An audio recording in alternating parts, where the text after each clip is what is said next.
Kashmir deputy bureau chief Zoya Mumtaz की report के मुताबिक अदील अहमद लंगड़ियाल एसपी कोटली की हदायत पर जिला भर में बड़े पैमाने पर मंशियात फरोश और जराइम पेशा अनासर के खिलाफ बिला इम्तियाज़ कार्रवाइयाँ जारी।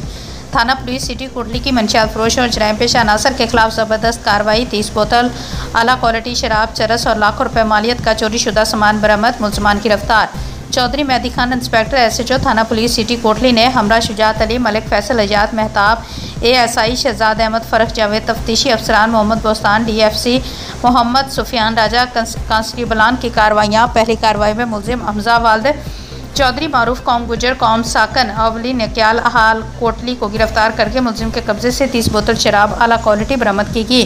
दूसरी कार्रवाई में मुलजमान अरफान वल्द रशीद, मुनीर शाह वल्द शबीर शाह साकन महल्ला बलिया को गिरफ्तार करके मुलजमान से चरस बरामद की गई। तीसरी कार्रवाई में मुलजमान हैदर वाल्द शकील साकन समोसा चौक कोटली को गिरफ्तार करके मुलजिम के कब्जे से लाखों रुपये मालियत का चोरी शुदा सामान बरामद किया गया।